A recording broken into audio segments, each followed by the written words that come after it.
soldier.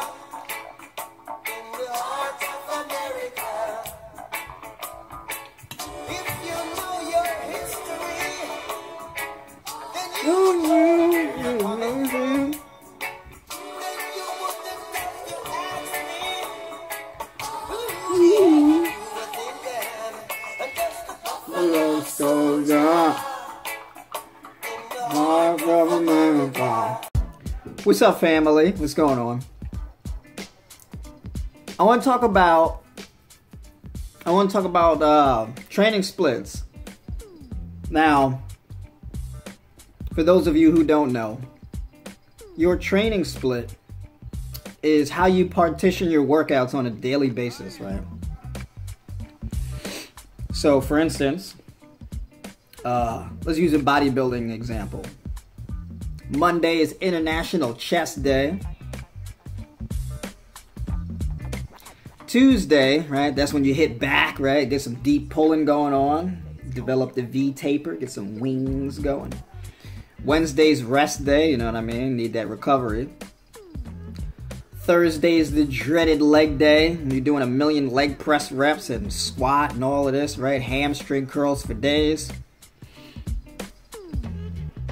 Friday, arm day, crushing the biceps and triceps before you hit the bar or the club or whatever, you know, curls for the girls, if you're a man. And then I guess for women, what would it be like? Glute exercises, you know, hip bridges and kickbacks or whatever. Saturday is lagging muscles, right? Some of you who are really hardcore, you might get in the, it might be a day for calves and forearms. You know. Forearms and traps or something like that. Nipples and all kind of stuff. Sunday is rest day. The Sabbath.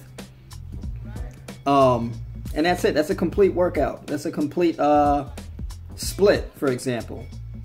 Right? 5 days on, 2 days off. Going hard. Now, your split really depends on your goals. Right, it depends on you know what you feel works for you, right? Depending on your goals. For me, for example, I don't do a bodybuilding split. I'm not a bodybuilder. I don't just train for aesthetics.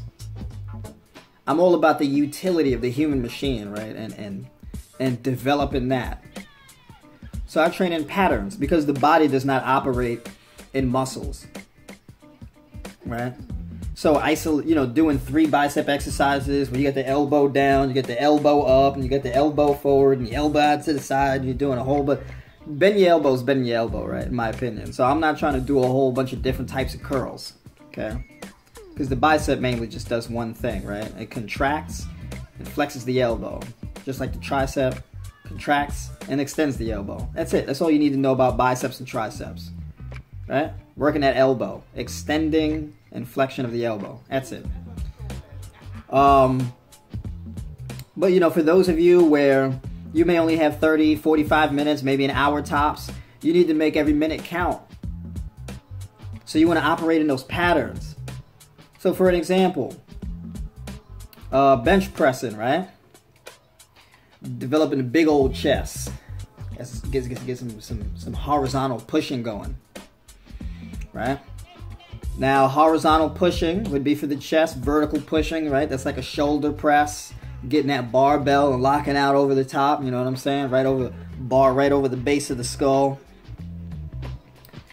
So you got your horizontal pushing and your horizontal pulling. And then back works the same way, right? It's chest but in reverse. So the horizontal pushing looks like the horizontal pulling, right? Keeping those forearms neutral, pulling back. So you could say that it would be a very good idea to combine chest and back. Right? Because they complement each other. What makes for a great movie, a great motion picture, a great plot? You got the protagonist and the antagonist, right? Pushing and pulling against one another. Well, the body works the same way. It's a pulley system, right? A pushing and pulley system. So, when you train in an imbalanced fashion, if you're chest pressing way more than you're pulling, chances are you're going to develop some imbalances. You're going to get kyphotic. Your shoulders are going to come up around the ears and all of that. And you're going to be looking weird. You're going to be out here like this. And you're like, I can't grow my chest. I don't understand. I do chest all the time. And it's like, yeah, because you like this. Your chest can't come out because you got nothing pulling your shoulders back, right? Because you got imbalances. Now, when you're doing some chest pressing, right, you're doing a lot of pushing movements, what does that develop? That develops the front delts, right, a little bit of the medial delts, the pecs, right, and the triceps. But all of this across here, that's going to pull those shoulders forward. That's going to get you all tight up in here, developing those muscles that contract and pull all this forward, which is why you need to do back, right, and pull back. Now, if you already have these issues where your shoulders are all up here, hiked up like that, you're looking crazy, you're looking all choked up and stuff, you might need to pull, right, so they can get that chest up. So you're going to open up here, and then your chest starts to grow, right? Goals. What are some examples of, let's say, doing legs, right? Now, leg day for me is deadlifting or squatting. Now, a lot of people categorize a deadlift as a back exercise. I don't do that because the primary movers in a deadlift are my legs. When I deadlift, I mostly feel my glutes working, okay? I mostly feel my legs. So, but I categorize deadlifting as a bending at the hip. Now, for those of you who are just so used to bending at the waist, you're probably going to get a lot of back discomfort, right? Chances are you got weak glutes because you don't bend at the hip like you're supposed to. You're always bending at the waist, right? Picking up after your kids and all of this type of stuff, or whatever you got to do, right? Scooping dog poop, or whatever it is you do when you're bending at the waist. So bending at the hip, right? Developing the glutes and the hamstrings. The largest muscle in the body are the glutes, right? So if you got weak glutes, your whole body is weak because the largest muscle in your body is dormant. It makes no sense, right? So you got to get your deadlifting on. You got to develop that pattern of hinging at the hip. Squatting, right? That's a beast of its own. Quite possibly the most technical lift that you could do, but it's one of the best, right? When you have a correct squat, and let me just say this now. Look at any toddler. Look at how they squat. Let me tell you something. The squat is one of the first movements you ever learn as a human being. When you get on your feet, before you even learn how to walk, you learn how to squat. Okay, take that in. Before you even learn how to walk or run, you learn how to squat. Now, we get used to sitting in chairs and all of that type of stuff, and then all of a sudden, as adults, we don't know how to squat anymore. We look crazy doing a squat. Okay? That's why it's so important to train the pattern. So now when you're training a squat, what are you doing? You're back squatting, you're front loading, or you're overhead squatting, right? So you're either going to be back loaded, front loaded, or overhead loaded, right? If you're using an actual weight, right? Or maybe you're loaded from the bottom. So when you're training your squat, things you can use to pair up with that are split squats or lunges, right? And there's all kind of variations with that, moving front to back as well as from side to side. Really depends on your goals again. But this is just an example of patterns. Another great example of patterns is you want to develop great strength, okay?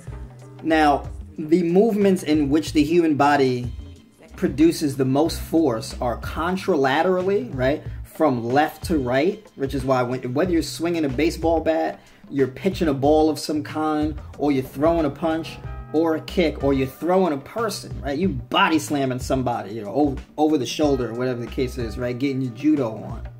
That's that left to right, crossing the body, right? That contralateral movement. So now when you train that contralateral movement, you're going to be working the arms and everything, yes, but you're also going to be working the abs and the obliques, as well as the glutes, right? That whole posterior chain, core, all of that.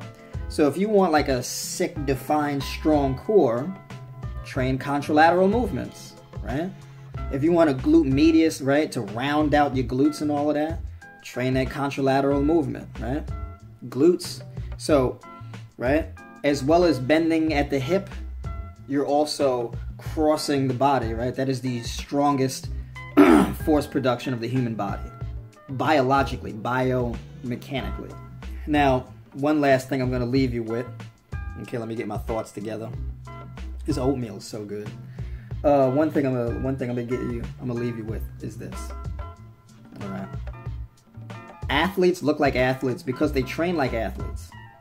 You may look at a person like me, maybe not from this angle, because I don't look diesel in this angle, because when I wear clothes, I look like a normal human being. It's just how it is. But if I was to take my shirt off and you look at a picture of me, you'd be like, wow, that guy's a bodybuilder. It's not true. Right? Athletes look like athletes when they train like athletes, right?